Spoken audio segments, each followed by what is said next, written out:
Hey, it's Greg from Fizzics, and I'm joined here with Matt Fry. He's the general manager of Crooked Hammock Brewing Company, which is where we are right now.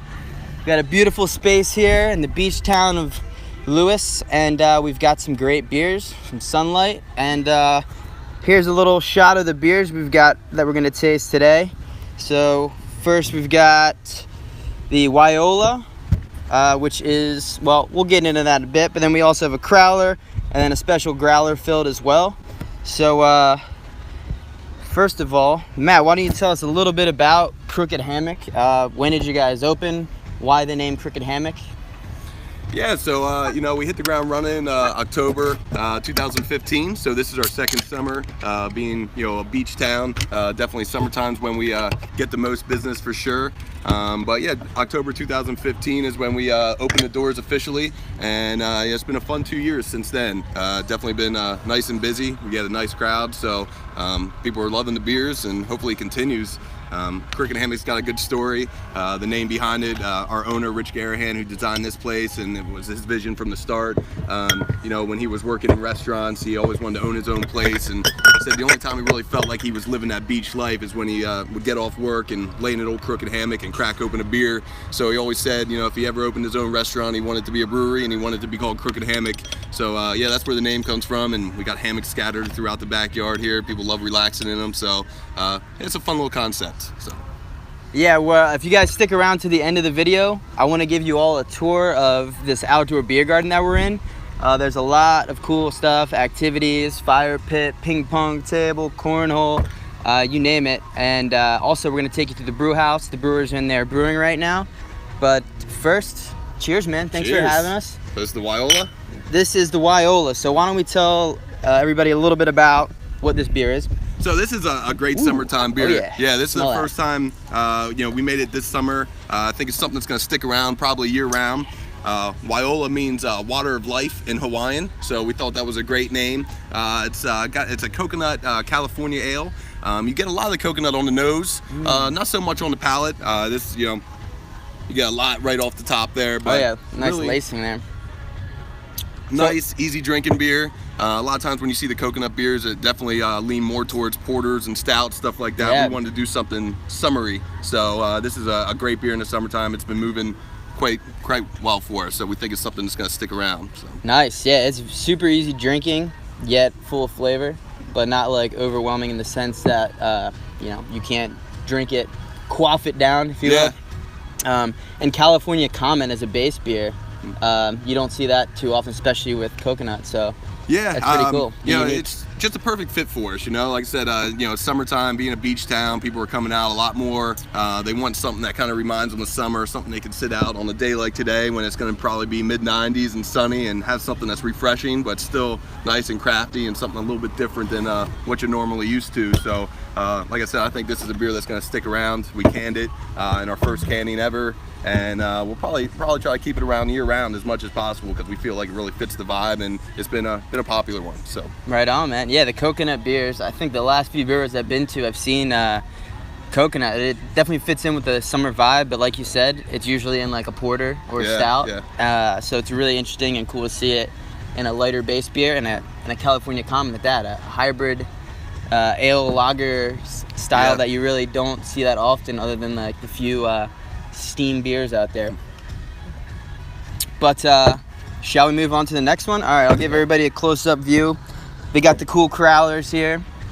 So within just a couple years, they're already canning. They have bombers, or were they 750 mils? 750s. Yep. Cheers, Tom. He says, enjoy the weather, beach, and beers. We will do, man. So that's we also got to zoom in on the back here for the name.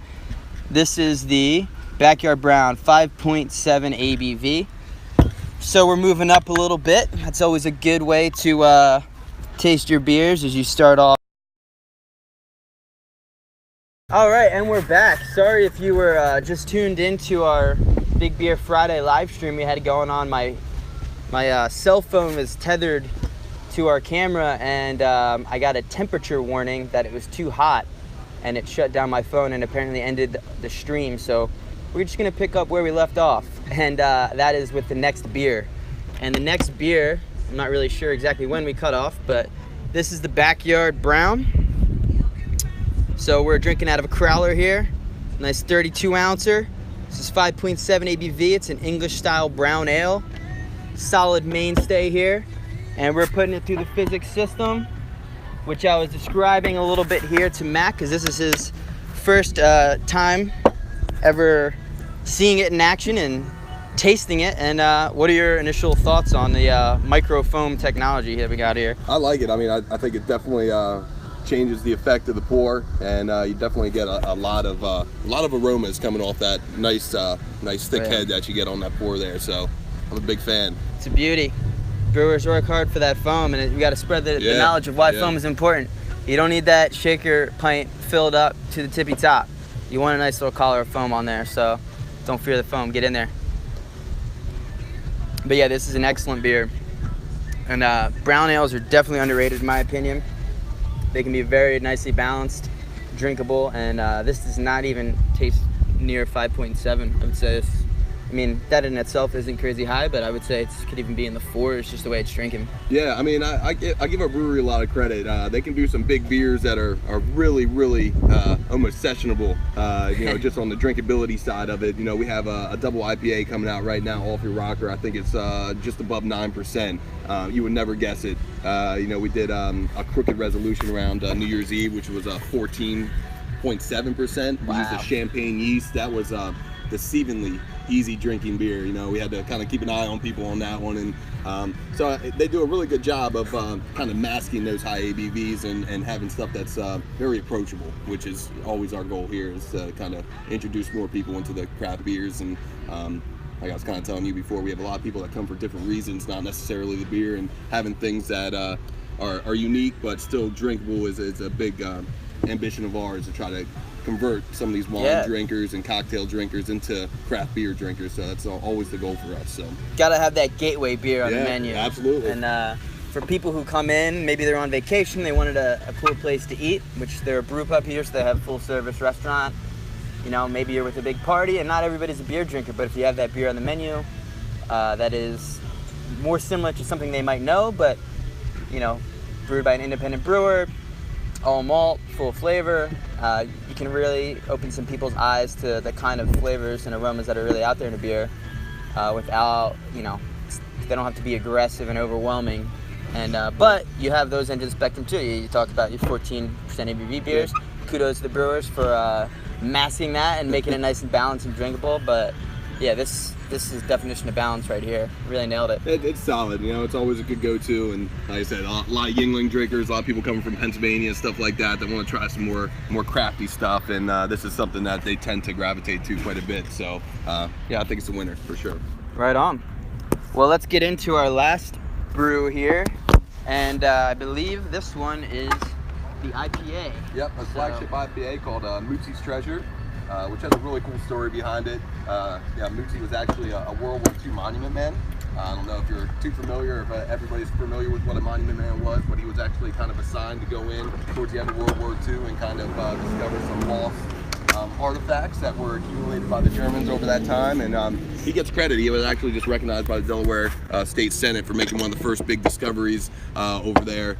And the reason we named our flagship IPA after him is because once he came back to the States, he still kind of had that monument man mentality where he acquired a lot of building materials and wood and sheet metal, all sorts of stuff, and we used that as kind of a lot of decor around our restaurant.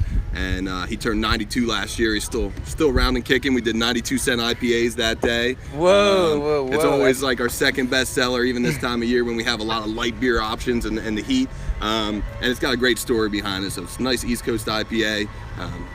So good old standby. So I always like to have this one in here because Moots was World War II veteran, so war hero, and we named a beer after him. He loves it. So we're pouring this one out for Mootsy. Yeah, here we go. Cheers to Mootsy. Thank you for your service.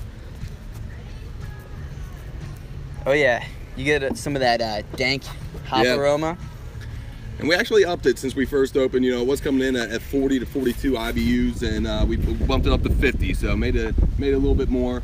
But it's a very approachable IPA. Oh yeah. definitely true to the East Coast. I mean, you see the IPA category kind of fragmenting in a good way. It's awesome, actually. Most popular beer style, and now there's like 20 or so sub-styles. You guys have a white one on, I see. I love that one, the Beach Escape, which is a Belgian IPA. You know, it gets mixed reviews because some people are expecting something a little different, but I love the beer, you know, especially for summertime. We brew it with a little bit of tangerine peel, so you have that little bit of citrus that kind of just lingers with you a little bit, and I think it's you know, less hop forward, but on a nice hot day like today, it's a beer that you can have 3 or 4 of them without you know, being overwhelmed. And so and then we're putting a double IPA on today called Offie Rocker. So we always try to have at least 2 or 3 on the board at any given time because it's still the most popular. You got your mainstays where they come back and they're like, where's that? You got to keep it on. You got your core beers, but then you always want to have some new stuff keep for your regulars. And they want to try something new, keep them coming back. They had a full menu up there, and like you said, there's new beer coming on today. They're in there brewing right now, which we're about to go through and do a little walkthrough. But yeah, that white IPA style, it's kind of like a fusion of the Belgian wit and the IPA. So like the tangerine, kind of going with like the orange peel and coriander type thing. So yeah, that's definitely a good one for the warmer weather. So the seasonality of IPAs, and you got the West Coast and then the New England IPA craze. So yeah. This is a really good East Coast IPA, which is not everybody is really focusing on that right now, but this is well done. So, for those of you tuned in here, we're going to take you a little walk through. I'm going to let Matt guide us, but first I want to show this cool backyard area. We've got hops growing actually right behind the camera, so let me turn that around. Just planted those. Yeah, they're not quite up yet, but you can still get the idea. So these are the vines all strung up.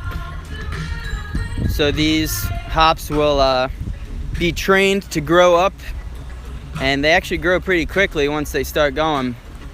And they'll kind of go all the way up to the top there. It'll get nice and high up. So here's where we've been hanging. We've got crooked hammocks everywhere. True to brand. Looks like there's a cornhole competition area, complete with a scoreboard. You keep track of score with nails there. Here's the little back bar with another set of taps. Got the fire pit, pretty awesome. Let's see. We're walking on turf here too, if this grass looks too perfect. It is, in fact, turf. We've got some ping pong tables. We've got a jungle gym for the kids to play on. More hammocks. And when your kids are playing, you've got a covered, shaded hangout area over here, which is pretty cool. You keep an eye on everybody. And then here's the outdoor seating area. Lots more seats out here. It's a pretty big space. They made this building all from scratch. It was an empty lot, and I think they've done a pretty excellent job with it. Full kitchen. Shout out to America. Here's the main bar here. There's a whole nother wing of the restaurant when you go through those doors. Here's the tap list up top here. And I'm gonna see if we can't get some brewery access right now. Let's see.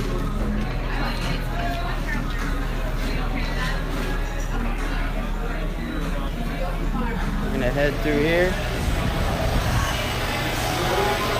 Now we're in the cellar. Oh, cool, I didn't know where you went. I wanted to make sure. I'm just walking in here. So yeah, here's the tank farm. So they've been rapidly expanding. It's a 7 barrel? Well, we have a 7-barrel system. We increased up to 73 barrels of fermentation space, which almost tripled from when we originally opened about a little less than 2 years ago. So all these tanks in the middle have been additions to the brew house. That's pretty awesome. So we got double-sized tanks here for the brew house capacity, so you could do 2 batches into 1 tank. They had the foresight to give themselves enough room in the cellar and enough height with these ceilings, which is definitely smart planning if you're opening a brewery. because people like beer and they like drinking local, and you're probably gonna grow if you're doing it right. And these guys have a pretty sweet spot. So we got the mash tun, the brew kettle, nice 2-vessel system here. This is where we're gonna have all the grain handling in the separate room. And yeah, pretty sweet brewery setup here. If you guys are in the area or passing through Delaware, I recommend you definitely stop here. There's actually a lot of breweries in southern Delaware. You guys might know Dogfish Head, and keep making your way down. A lot of cool breweries opening up, a lot of new breweries, a lot of excitement in the brewing scene. So I really recommend that you come and check this place out. I was really impressed, and I think you will be too. So everyone, thank you for tuning in, and I will see you next week. Cheers. See you guys.